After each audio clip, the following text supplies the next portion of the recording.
সম্রাট শাহজাহান চলে গেলেন জামানার বড় একজন আল্লাহর ওলির কাছে।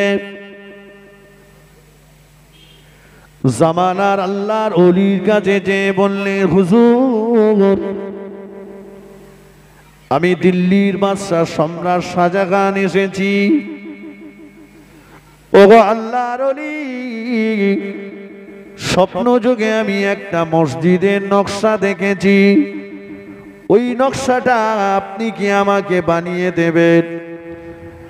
আল্লাহর ওলি বলেছিলেন, ও দিল্লির বাদশা সম্রাট শাহজাহান, আমার কাছে কেন এসেছেন? আমি কেন আপনাকে মসজিদের নকশা বানিয়ে দেব? হুজুর আপনি জামানার শ্রেষ্ঠতম আল্লাহর ওলি, এজন্যই তো আপনার কাছে এসেছি। আপনি আল্লাহর মাহবুব, আল্লাহর পেয়ারা, আল্লাহর বন্ধু, এজন্য তো আপনার কাছে এসেছি। হুজুর বললেন, বাবা ও সম্রাট শাহজাহান, আমার কাছে কেন এসেছেন? চলে যান। এ জামানার শ্রেষ্ঠতম আল্লাহর ওলি, আমার চাইতে যার মর্যাদা আল্লাহর দরবারে অনেক বেশি, তিনি তো আপনার রাজ দরবারে লুকিয়ে আছেন। চলে যান, ওনার কাছ থেকে দিল্লির জুমা মসজিদের নকশাটা বানিয়ে নেন। সম্রাট শাহজাহান হতভম্ব হয়ে গেলেন। হুজুর কি বলছেন আমাকে? আমার রাজ দরবারে জামানার বড় আল্লাহর ওলি লুকিয়ে আছেন। কে তিনি? কে এত বড় আল্লাহর ওলি যিনি আমার রাজ দরবারে আছেন? পরিচয় তার জানতে পারলাম না। আল্লাহর ওলি বলে দিলেন, ও দিল্লির বাদশা সম্রাট শাহজাহান, আপনার রাজ দরবারে যিনি বাপুরজির কাজ করেন, আপনার রাজ দরবারে যিনি রান্না বাড়া করেন, আপনার রাজ দরবারে থালা বাসনগুলো যিনি পরিষ্কার করেন, থালা বাসনগুলো যিনি সাফ করেন, উনি হলেন জামানার শ্রেষ্ঠতম আল্লাহর ওলি। ও সম্রাট শাহজাহান চলে যান, উনি আপনাকে দিল্লির জুমা মসজিদের নকশাটা বানিয়ে দেবেন। তবে সম্রাট শাহজাহান, আমি যে আপনার কাছে পরিচয় বলে দিলাম, আমার নামটা যেন করবেন না। সম্রাট শাহজাহান বাড়ির দিকে রওনা হয়ে গেলেন। মনে মনে করছেন, খাইরে আমার রাজ দরবারে এত বড় আল্লাহর ওলি লুকিয়ে আছেন, যিনি কিনা আমার বাপুরজির কাজ করেন, আমার রাজ দরবারে রান্না বান্না করেন। সম্রাট শাহজাহান হতভম্ব হয়ে যান। বাড়িতে চলে এসে নির্জন কক্ষে বাপুরজিকে ডাকলেন, ওগো বাপুরজি, হুজুর আমি আপনার পরিচয় এতদিন জানতে পারিনি, অনেক বেয়াদবি করেছি আপনার সঙ্গে, কাজের ত্রুটির জন্য অনেক কথা বলেছি আপনার সঙ্গে। ওগো আল্লাহর ওলি, বেয়াদবি আমায় মাফ করুন। আমি সম্রাট শাহজাহান শাহী বিছানায় শুয়ে শাহী খানা খেয়ে যেটা করতে পারিনি, আপনি যে সেটা করে ফেলেছেন। আমি সম্রাট শাহজাহান শাহী খানা খায়, শাহী বিছানায় আরাম করি, আমি আমার আল্লাহকে খুশি করতে পারিনি। আর আপনি আমার রাজ দরবারে বাপুরজির কাজ করে আপনি আমার আল্লাহকে রাজি করিয়ে ফেলেছেন। হুজুর আমায় বেয়াদবি মাফ করুন, আর আমার রাজ দরবারের থালা বাসন আপনাকে মাজতে হবে না, আর আমার রাজ দরবারের রান্না বান্না আপনাকে করতে হবে না। ও আমার মায়েরা, সম্রাট শাহজাহানের রাজ দরবারে লুকিয়ে থাকা ওই বাপুরজির চোখ দিয়ে টপ টপ টপ টপ করে পানি গড়িয়ে যায়। ওগো সম্রাট শাহজাহান, কে আমার পরিচয় আপনাকে জানিয়ে দিয়েছে? কে আমার পরিচয় আপনাকে বলে দিয়েছে? পরিচয় যখন আপনি আমায় পেয়ে গিয়েছেন, থাকবো না, থাকবো না, চলে যাব আপনার রাজদরবার ছেড়ে। তবে যাওয়ার আগে আর একটা ব্যক্তির পরিচয় আপনার কাছে দিয়ে যাব। আপনার রাজদরবারে যিনি লুকিয়ে আছেন তিনি হলেন জামানার শ্রেষ্ঠতম আল্লাহর ওলি। আর একটু জোরে বলেন সুবহানাল্লাহ।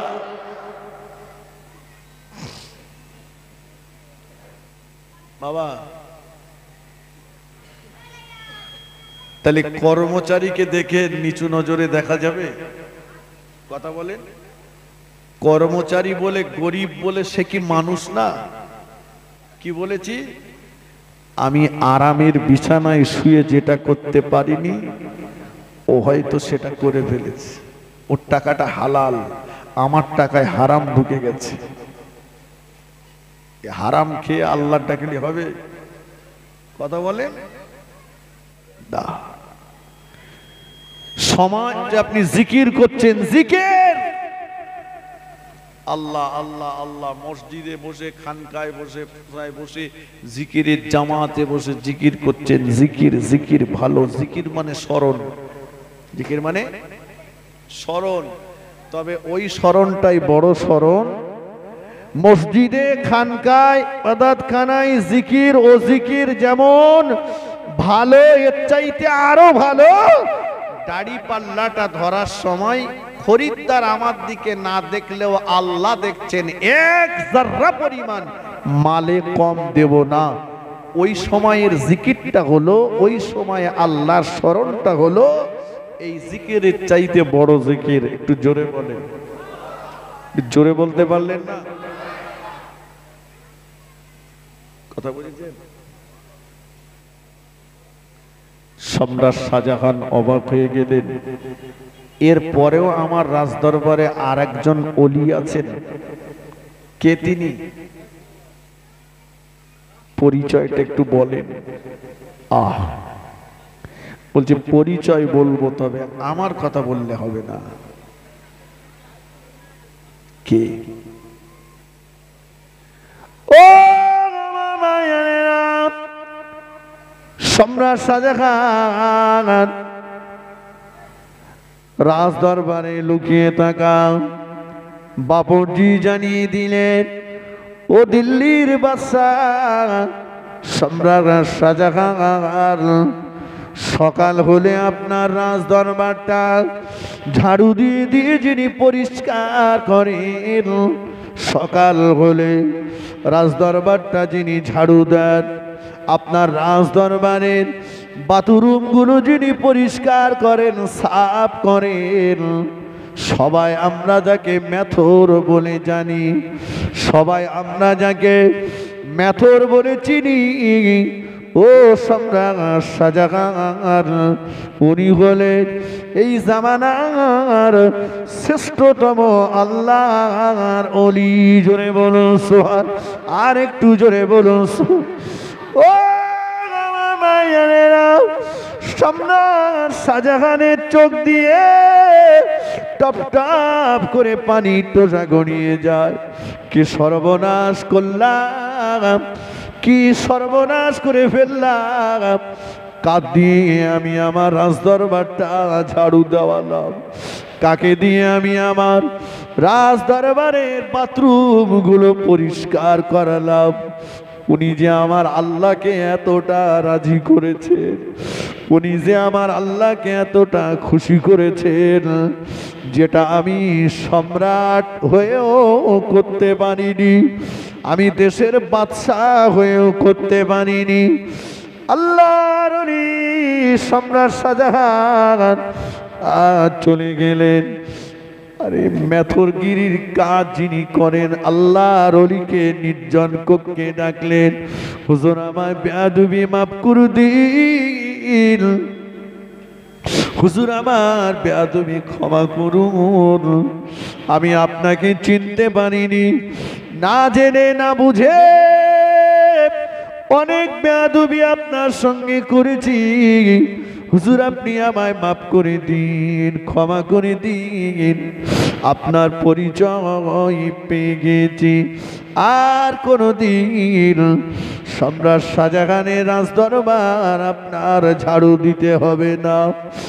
আর কোনদিন কোন বাথরুম আপনার পরিষ্কার করতে হবে না। ওগো আল্লাহর ওলি, আমি বেয়াদবি করে ফেলেছি, আপনি আমায় মাফ করে দিন। হুজুরের রাজদরবারে থাকা আল্লাহর ওলি যিনি মেতরগিরির কাজ করতেন, উনি বললেন, ও দিল্লির বাদশাহ সম্রাট শাহজাহান, আপনি যখন পরিচয় আমার পেয়ে গিয়েছেন, থাকবো না আর থাকবো না, আপনার রাজ দরবারে আর থাকবো না, চলে যাব এমন জায়গায় যেখানে গেলে আর আপনার সঙ্গে আপনার প্রজাদের সঙ্গে আমার কোনোদিন দেখা হবে না। ও সম্রাট শাহজাহান, বলুন না আপনি আমার কাছে কি চাইছেন? হুজুর, আপনি আমাকে দিল্লির জুমা মসজিদের নকশাটা বানিয়ে দিন। উনি বলেছিলেন, ও সম্রাট শাহজাহান, দিল্লির জুমা মসজিদের নকশা বানিয়ে দিয়ে চলে যাচ্ছি, তবে আপনি আপনার রাজ দরবারে আর কোনোদিন আমায় খুঁজে পাবেন না।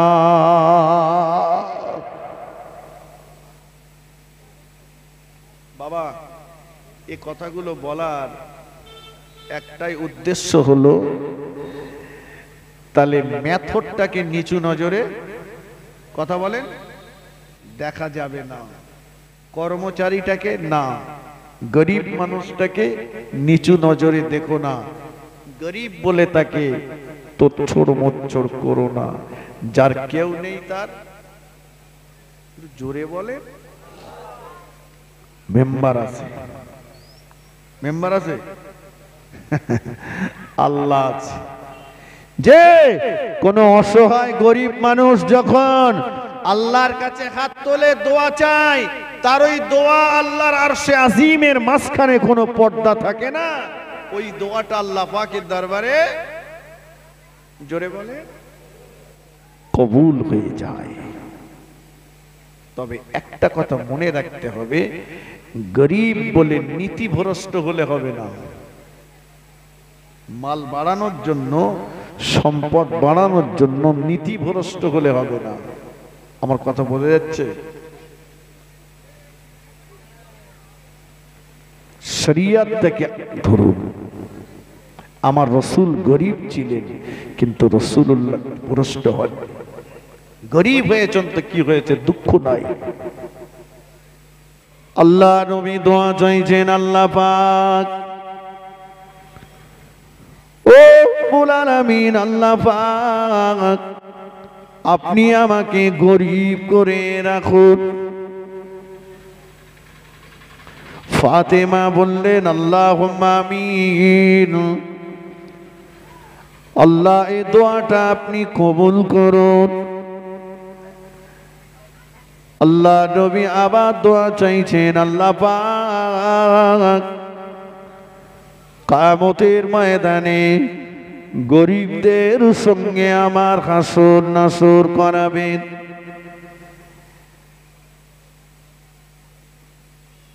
নবী বলছে, আল্লাহ আমাকে গরিব করে রাখুন, আর গরিবদের সঙ্গে আমার হাসর নাসর করাবেন। ফাতেমা বললেন, আল্লাহুম্মা আমিন, আল্লাহ এই দোয়াটা আপনি কবুল করুন।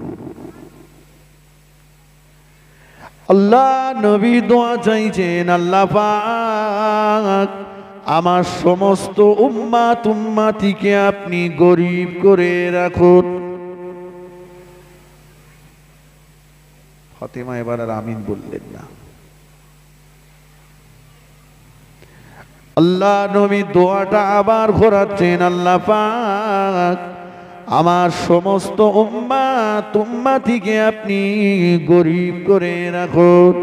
ফাতেমা এবারও আমিন বললেন না।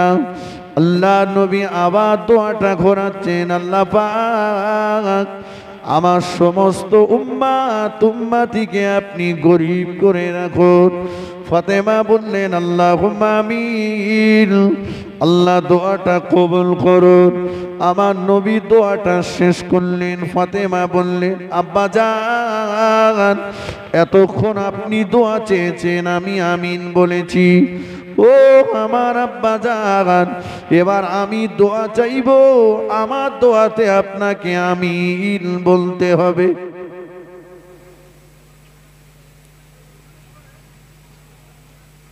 মেয়ের দাবি রাসূলুল্লাহ ঠেলে দিতে পারেন না। আল্লাহ রাসূল বললেন ফাতেমা ঠিক আছে, তুমি দোয়া চাও। ফাতেমা দোয়া চাচ্ছেন, আল্লাহ আমার আব্বার সব উম্মাত যদি গরিব হয়, তাহলে ইসলামের জন্য, মসজিদ মাদ্রাসার জন্য যখন অর্থের প্রয়োজন হবে, না আল্লাহ বেঈমান গায়ের কওমদের কাছে হাত পাততে হবে না। আল্লাহ আমার আব্বার এক শ্রেণীর উম্মতকে আপনি ধনী বানিয়ে দেন। জোরে বলুন, একটু জোরে বলেন। রাসূল বললেন আল্লাহুম্মা আমিন। তাহলে নবী দোয়া চেয়েছে, ফাতেমা আমিন বলেছে, এই দোয়াটা আল্লাহ পাকের দরবারে কবুল হয়েছে। আর ফাতেমা দোয়া চেয়েছে, নবী আমিন বলেছে, দোয়া আল্লাহর কাছে কথা বলেন কবুল হয়েছে। অতএব গরিব হয়েছেন, দুঃখ নেই, আফসোস করার কিছুই নেই, রাসূলের দোয়া কবুল হয়েছে। ধনী হয়েছেন, ফাতেমার দোয়া রাসূলুল্লাহর ওসিলা করে কবুল হয়েছে। তবে আপনি টাকাওয়ালা, আপনার টাকার ভিতরে শতকরা 2.5 টাকা, 1025 টাকা, লাখে 2500 টাকা, এটা দুনিয়ার গরিব মানুষের অধিকার। কথা বুঝেননি?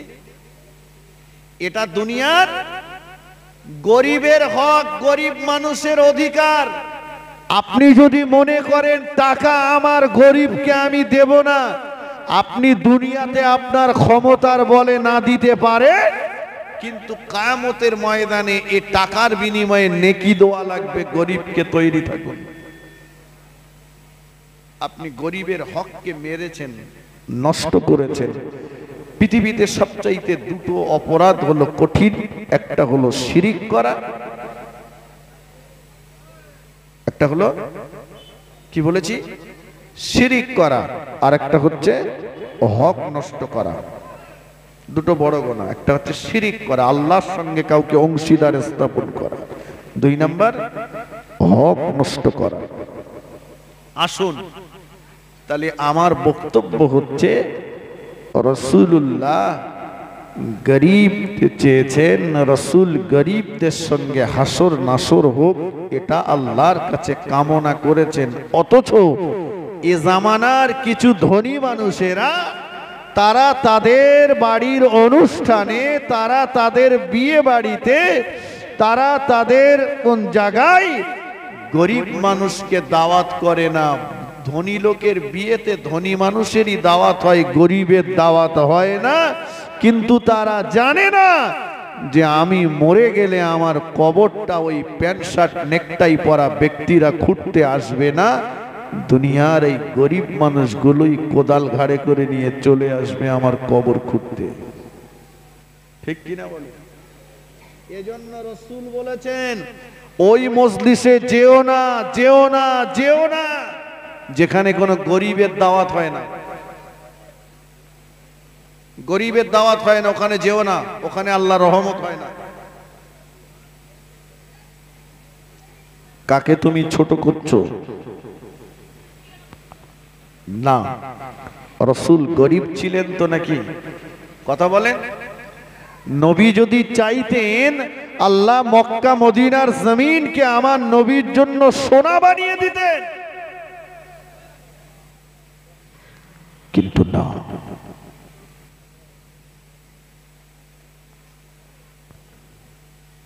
ও দুনিয়ার গরিব মানুষটাকে নিচু নজরে দেখো না। গরিব বলে তাকে নিচু নজরে দেখো না। গরিব বলে তাকে তোচ্ছড় মোচ্ছড় করো না। তোমার জমিতে যারা জন্মস্তুনি করে, তুমি জমির মালিক বলে তাদের কাজে ত্রুটিতে তুমি তাদের গালিগালাজ করো না। কেননা ওরা যদি তোমার জমিতে কাজ না করত, তোমায় কিন্তু জমিদার বলে মনে হতো না। তোমার ধান তোমাকেই কাটতে হতো, তোমার ধান তোমার নিজেকেই বাঁধতে হতো, ধান তোমার নিজেই ঝাড়তে হতো। সেদিন কিন্তু তোমার জমির মালিক বলে মনে হতো না। ঠিক কিনা বলে? ও দুনিয়ার দোকানদারেরা, তুমি তোমার কর্মচারীটাকে নিচু নজরে দেখো না। কর্মচারী বলে তার কাজের ত্রুটির জন্য তাকে গালিগালাজ করো না। ও যদি তোমার দোকানে কাজ না করতো, তোমার চা কিন্তু তোমাকে নিজেই বয়ে নিয়ে আসতে হতো, তোমার দোকান তোমার নিজেই ঝাড়ু দিতে হতো, তোমার দোকানের ময়লাগুলো তোমায় পরিষ্কার করতে হতো, তোমার দোকানের সব কাজ তোমায় করতে হতো। সেদিন কিন্তু তোমার দোকানের মালিক বলে তোমার মনে হতো না। ঠিক কিনা?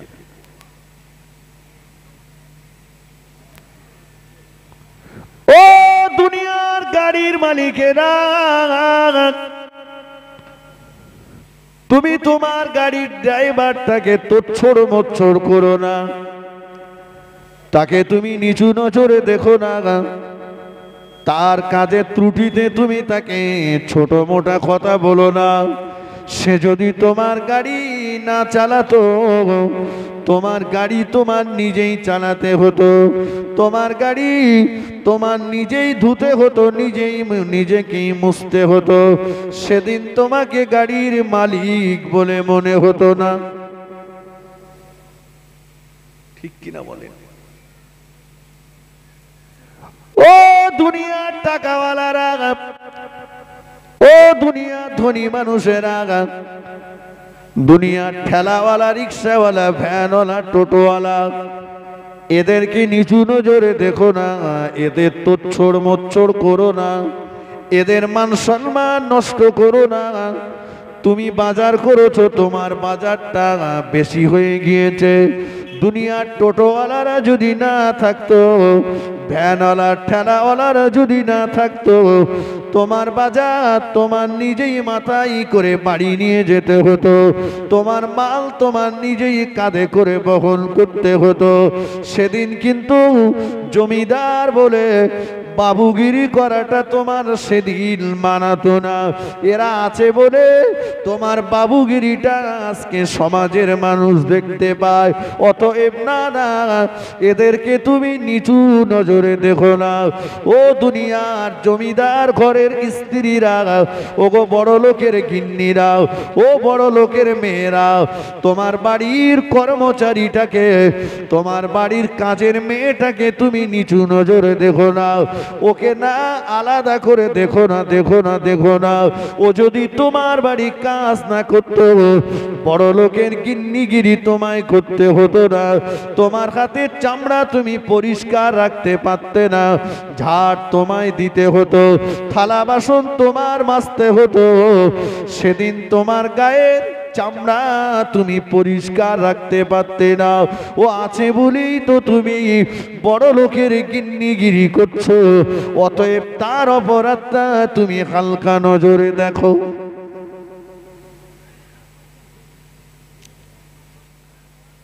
দেখো না, কিসের এত পাওয়ার দেখাচ্ছ?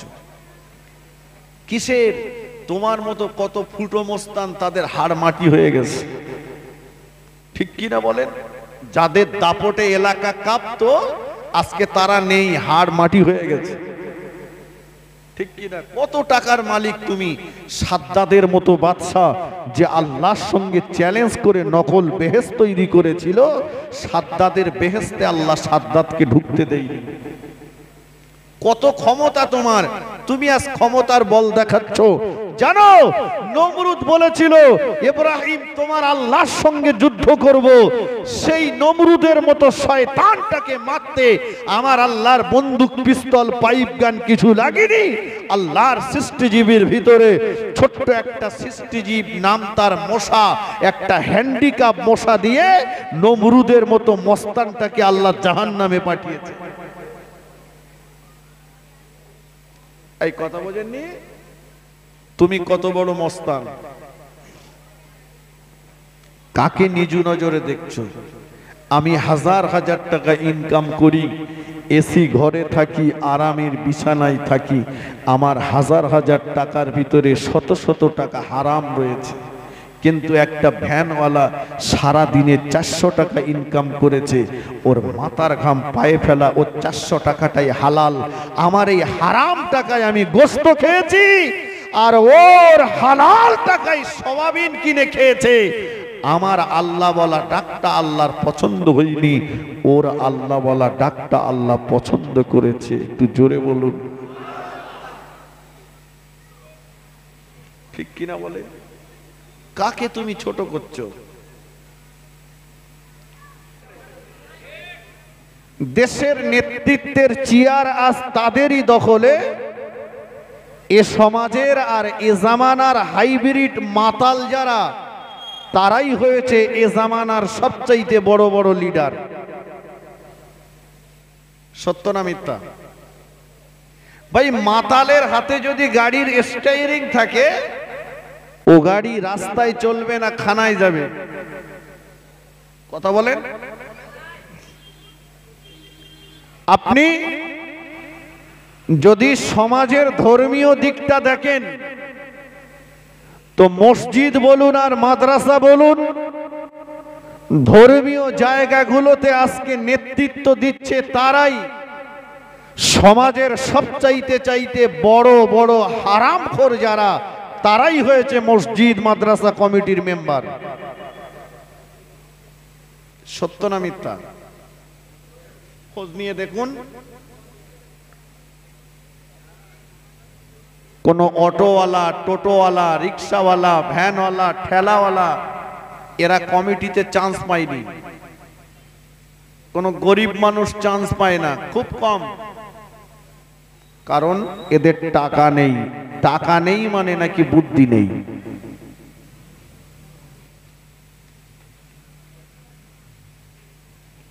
ভাই, আমি কাউকে টার্গেট করে কোনো কথা বলছি না। রাসূল বলেছেন, অযোগ্য ব্যক্তিরা যখন যোগ্যতার আসনে বসে সমাজের নেতৃত্ব দেবে। 2 নাম্বার, ধনী যখন কৃপণ হবে। আজকে চেয়ে দেখুন তো, সমাজের সব ধনী মানুষেরা যদি জাকাতগুলো পরিপূর্ণরূপে আদায় করত, গরিব খুঁজে পাওয়া যেত না। কিন্তু এরা মনে করেছে যে টাকা আমার, মানে আমি যা খুশি তাই করতে পারি। আল্লাহর কাছে জবাব দিতে হবে কোন রাস্তায় টাকা তুমি উপার্জন করেছো, আর তোমার উপার্জিত অর্থ তুমি কোন রাস্তায় ব্যয় করেছো। প্রত্যেকটা ব্যক্তিকে জবাবদিহি করতে হবে। মহান আল্লাহ কোরআন পাকে সাবধান করে বলেছেন, তাআওয়ানু আলাল বিররি ওয়াত তাকওয়া ওয়া লা তাআওয়ানু আলাল ইসমি ওয়াল উদওয়ান। খবরদার, তোমাদের অর্থগুলোকে ব্যয় করো আল্লাহকে পাওয়ার রাস্তায়, খোদাভীরুতার রাস্তায়। ওয়ালা তাআওয়ানু আলাল ইসমি ওয়াল উদওয়ান, অন্যায়ের রাস্তায়, হারামের রাস্তায়, জুলুমিয়াতের রাস্তায় তোমরা তোমাদের অর্থগুলোকে ব্যয় করো না।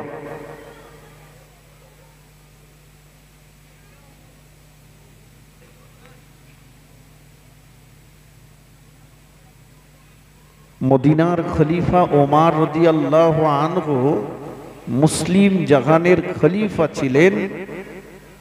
ওমর যে রাস্তা দিয়ে হেঁটে যেতেন 40 দিন সে রাস্তায় শয়তান যেত না। সুবহানাল্লাহ বলবেন না? এর জোরে হবে না?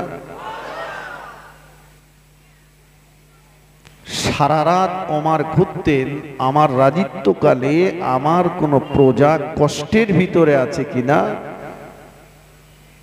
আমার রাজত্বকালে একটা কুকুরের বাচ্চাও যদি না খেয়ে মরে যায় আমি ওমর কিয়ামতের ময়দানে হিসাব দিতে পারবো না।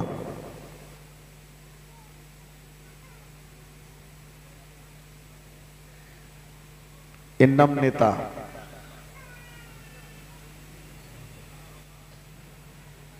আর রাসূল বলেছেন সাহাবীরা শোনো, টাকা যার যত বেশি হিসাবও তার তত বেশি। এই ঠেলাওয়ালা, রিক্সাওয়ালা, ভ্যানওয়ালা, টোটোওয়ালা এদেরকে টাকার বলে, লাঠির বলে আর পাটির বলে গরম দেখিও না, এদের উপরে তোচ্ছড় মোচ্ছড় করো না। মনে রেখে দিও তুমি 1.5 লাখ টাকার খাটে শুয়ে যে কাজ করতে পারোনি, এই কাঠের ভ্যানে শুয়ে 150 টাকা ইনকাম করে সে কাজ করে ফেলেছে। জোরে বলুন, একটু জোরে হবে না?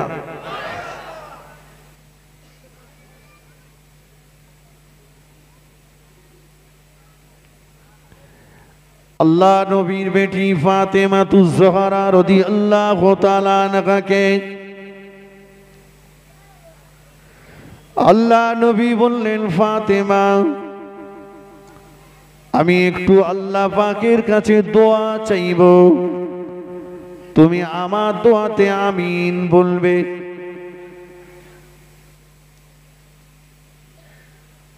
রাসূল দোয়া চাইবেন মেয়েকে সঙ্গে নিয়ে।